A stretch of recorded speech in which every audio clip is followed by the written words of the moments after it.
Well, hello, iconic team. Welcome back. This is the third lesson in our nutrition course, and it's a really important one where we're going to be talking about calories. This is a vital thing that is part of getting the results that we want, so we want to make sure everybody understands what these are and why it's so important. So first of all, what is a calorie? A calorie is simply a unit of energy. Specifically, it's the energy required to heat 1 liter of water 1 degree Celsius.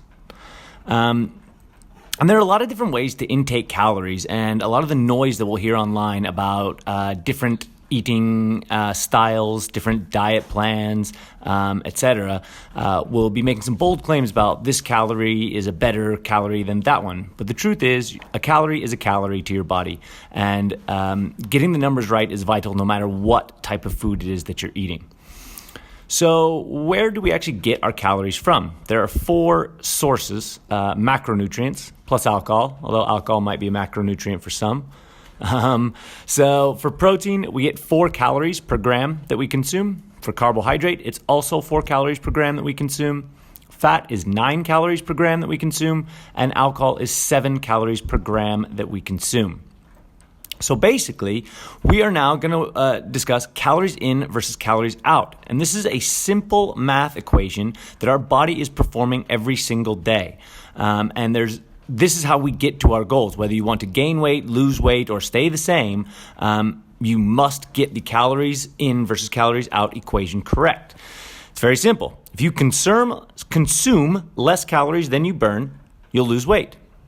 If you're using strength and resistance training, which we do at Iconic, even if that's body weight, that weight will be the weight that you lose will be in the form of body fat. Or if you purposely want to gain weight, you will consume more calories than you burn over the course of a day, also combined with strength and resistance training, and you will gain muscle.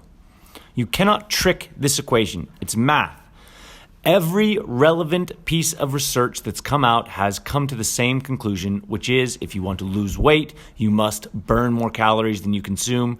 And if you want to gain weight, you must consume more than you burn. In 2017, there was a piece of research done that actually combined all of the previous research, essentially that they could find about this topic, and they came to the unsurprising conclusion that no matter what, calories in versus calories out equal your weight gain or weight loss.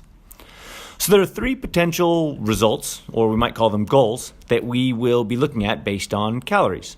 And the first one is maintenance.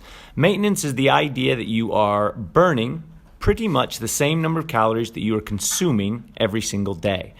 If you can see on the chart here, we're using 2,500 per day. So let's say we burn an average of 2,500 per day. We then eat an average 2,500 per day, which is around 17,500 per week. If you do this, you will remain the exact same weight, or at least within a kg or 2. So the second one, and one of the most common ones we deal with, is a calorie deficit. This is what we use if our goal is to lose weight.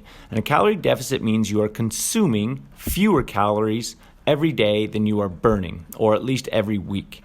And this is what all of these special diet fads or diet eating habits are designed to do.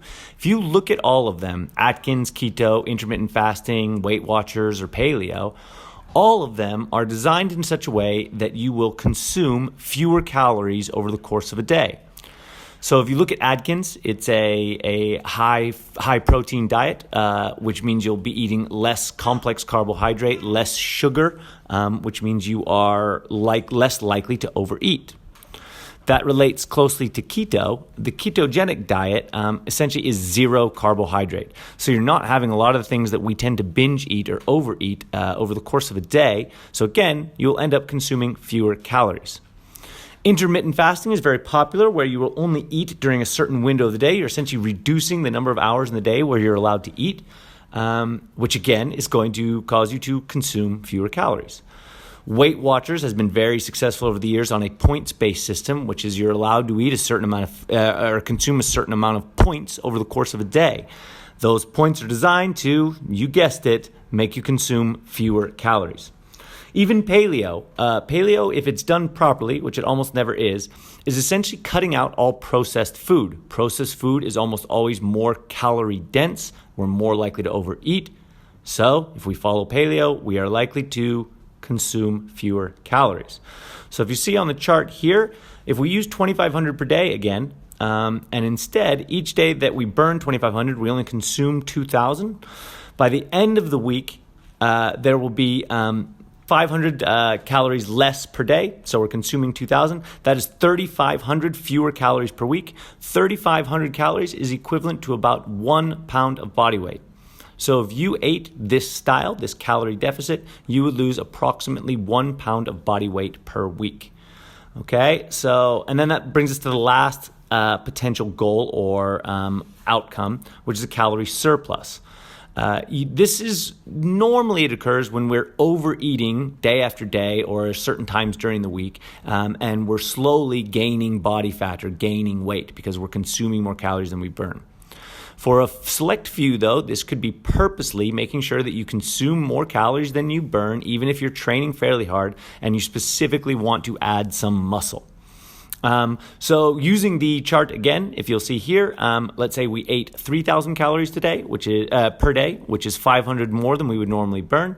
By the end of the week, we would have consumed 3,500 more calories than we burned, which would be a gain of 1 pound of body weight. It is simple math. However, usually for those of us that are gaining weight or are struggling to lose weight, it doesn't look like it does on those charts. And what's most common here in Dubai is during the week we'll eat normal, whatever our normal schedule is. And a lot of us do our best to make that relatively healthy. We're eating pretty well. We're probably consuming either the same amount of calories that we burn, or maybe we're even consuming a little less. But then we hit the weekends or Fridays and Saturdays, we go to a brunch, we go out and meet friends, and we just indulge. We overeat really unhealthy foods, we order fast food, we drink too much. The following day we're a little hungover, then you eat a greasy breakfast. All of these things lead us to just blowing through those calorie targets that we discussed. You might be having 1,000 calories more than you burn on both weekend days, which can completely screw up the rest of the week. So it's really important to track what you're doing, even if you're not eating that healthy, to find out just how many calories you're consuming throughout the course of a day. So your coach is going to help you set calorie targets, and in the next video, we're going to show you how to actually track your calories so that you can have an idea of what's happening. And if we don't record it, how will we ever know?